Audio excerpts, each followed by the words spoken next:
السلام عليكم ورحمة الله وبركاته أصحابتي كسو دواada muuqaalkeena maanta waxaanu ku falanqeyn doonaa taxanihii Gundigi Cusmaan akhbaaraadkii ugu dambeeyay taxanaha ka soo baxayo. Fadlan haddii channelka ku cusub tahay waxaan ka codsanayaa subscribe inaa saarto hore haddii nala joogteen muuqaalkeena la garay aad iyo aad ayaadna u maasan tahay daawaday intaynaan guda gelin muuqaalka ka horeetana ku saliya xabiibkeena Muhammad sallallahu alayhi wasallam.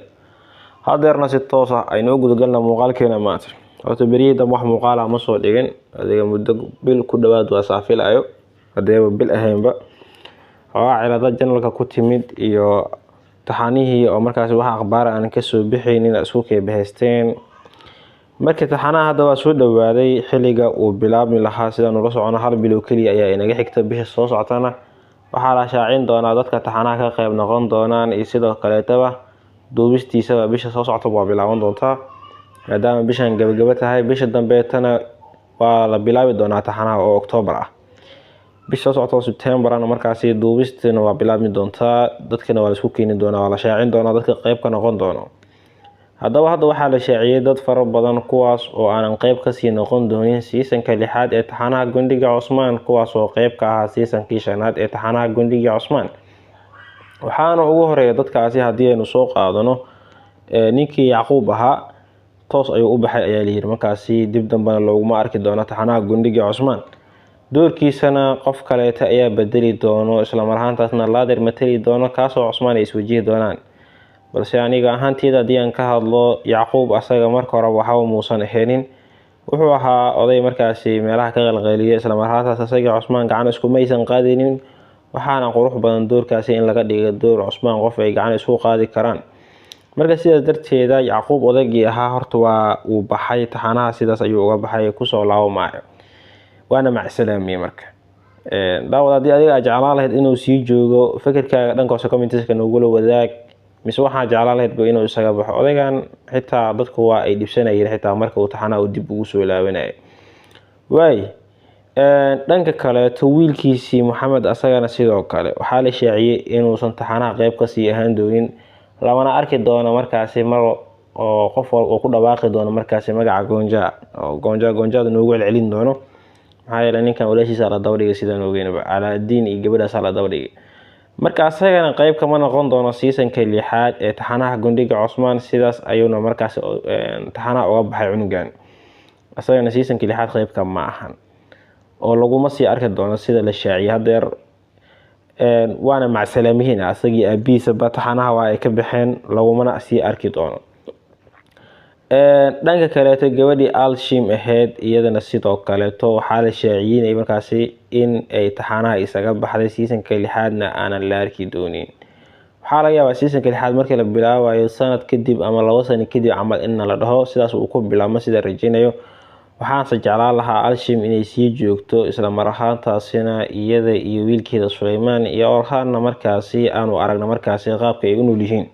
laakiin taasi ma dhacayso sida la sheegayna waxa la leeyahay markaasi gabadhan ina taxanaha waa isaga baxday oo isla marhaantaasna kuma daawan doono seasonka soo socdo laga yaabay wiilkeeda inaanu aragno balse waxa la shaaciyay markaasi hadeer oo la sheegay inaysan qayb ka ahayn markaasi jilayaasha matali doono seasonka 6 waana laga yaabaa doorkeedu muhiim maadaama uu yahay inaanu ku aragno laakiin hadda sida la sii sheegayo taxanaha kama mid noqon doonto markaasi waxaas ugu sii yaab badan malhuun oo markaasi la leeyahay seasonka soo socda ee seasonka 6 kama qayb noqon doonto maadaama aynu ogeyn gabadhani inay taxanaha isaga baxday seasonkii 5 oo dhex mareeyo iyadoo xaamilo ayayna ka baxday cudurdaar ayayna lahayd sidaas ay u baxday haddana markaasi culeyska waa iska riday isla marhaantaasna Ilaahay u wad waasiyay marka sidaas darteeda gabadhan waxa la sheegayaa waxa jiro horta Janice ay dib ugu soo laaban karto taxanaha balse waxa la sheegayaa markaasi inaysan ku soo laaban doonin iyadana la sheegay markaasi bisha soo socotay September in ay markaasi shaqooyin kale ay gali doonto laga yaabay taxanayaal kale inay markaasi duubis ku bilaabi doonto balse waxa lagu leeyahay markaasi seasonka 6 kama mid aha waana wax la yaabo ahaantii fikirkaaga dhankaas nagu wadaag daawaday adigu ma jeclaan lahayd inay marhuun dib ugu soo laabato mise waxaa jeclaan lahayd hadda wararka soo baxaya oo kale siday sheegayaan oo ah markaasi inaysan marhuun qayb ka ahayn markaasi seasonka 6 iyadoona Janice loogu soo dari karo hadda la hayo mise waxaad isleedahay markaasi baala ayaa ka badan isla marhaantaasna seasonka inoo qoxin karto fikirkaaga dhanka hoose commentiska inagula wadaag. waxaa kaloo la shaaciyay odaygii lagu magacaabayay warninka xumo wuxuu ahaa bismillaah ninkii ciidanka hogaaminayay seasonka shanaad bilowgiisa ee kuwa duurka ku jiray. ninka magaciisa ayaa maqan. ninkaas asagana taxanaha waa ka baxay sida la sheegay waana macsalaamay. asagana qayb kama ahan magaciisa aan kulli xasuusan. waa ninka masaarta weyn wato waaye. asagana sidoo kale waxaa la sheegay markaas inuu isaga baxay. kaasna hore idin kugu sheegay u maleeyahay sida rajeynayo. ninkaas asagana taxanaha waa isaga baxay oo qayb kama ahan. dhanka kaleeto ninkii Koonur ahayna horaaba idin kugu sii sheegay asagana qayb kama ahan. seasonka soo socda marka dadka dhan waa u baxeenba markii ay joogo ay markii Cusmaan iyo caruurtiisa leeba joogaan. kulay dad cusub ayaanu arki doonaa maadaama seasonka 6 uu yahay seasonka ugu dambeeyo. qalacadooyin fara badan oo la furahayna waan ku daawan doonaa maadaama furashooyin fara badan ay dhiman yihiin kuwaas oo lagu daawan doono markaasi seasonka 6 ee taxanaha Gundiga Cusmaan. sidaa darteeda jilaayaal cusub ayaa la shaacin doonaa kuwaas oo qayb ka noqon doona markaasi taxanaha Gundiga Cusmaan seasonkiisa 6. balse dadka hadda aanu sheegnay waa dadka taxanaha isaga baxay sida la shaacinay markaasi. ilaa hadeerna waxaanu aragnaa markaasi hogaanka laadirka ugu fiicnaa awid ee taxanaha Gundiga Cusmaan soo maray inuu yahay ilaa hadeertaanba ninkii Nicola ahaa oo booskiisa cid la wareegta markaasi maba aysan jirin lamana arkinba. hal season dhiman taxanaha ani ahaan sida qofkii la qabane dhankaas comments ku nul wadaay karaa. Nicola cid ka wanaagsan oo laadira oo taxanaha Gundiga Cusmaan soo maray maba jiraba.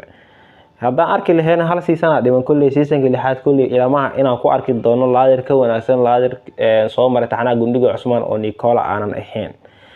doorkaasna waa laga qaaday lahayn ninkaas markaasi darajadaas asagoo kali ayaa ku jiro. seasonkeena waa hal season u baa taxaniina ka waa dhamaad kulli. dhankaas comments kan uu wadaay kartaa hadii uu jiro qofkaas qofka wanaagsan maadaama dadku ku kala fikrad duwanaan karaan isku fikirna mooda noqon karna dhamaanteena shanta farbiilaha muslimine. qof ayaa aaminsan laga yaabaa markaasi inuu qof kaleeto booskaasi uu gal karo sida Geekhato Neyman adiga dad badan maadaama laadirin badan ay soo mareen sida Olofo kaleeto qof wuxuu aaminsanaan karaa laakiin ani waxaan Nicola cid ka wanaagsan aqliyan iyo sidoo kale dagaal hadii la dhaho qof ka wanaagsan ma jirin taxanaha Gundiga Cusmaan maba uusan soo marin.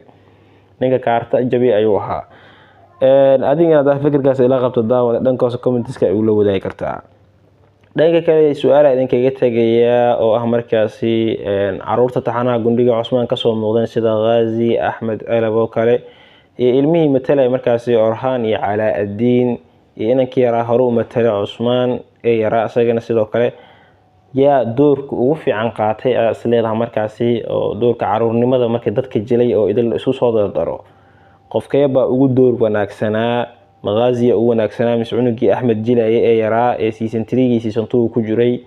Orhan iyo Calaa-Diin labada wiil kala mataleen iyagana ay yaraayeen. wiilkii yaraa Cusmaan matalay. adiga dhankaas commentiska ayaad nagu la wadaag kartaa daawade. qofkii ugu wanaagsanaa ee aad dhigi karta markaasi cunugaas ayaa u qalmo door marka la fiirsho markaasi qaabka uga soo baxsay jiliinkiisa qofkee ku amaana lahayd. marka muuqaalka taasaan ku soo koobayaa aad iyo aad ayaa u mahadsantihiin daawadayaal. muuqaalkeena like gareeya intaanu ku kulmi doono muuqaalka seen waxaan kaga tagay salaanta salaamka. salaamu alaykum wa rahmatullahi wa barakaatuhu.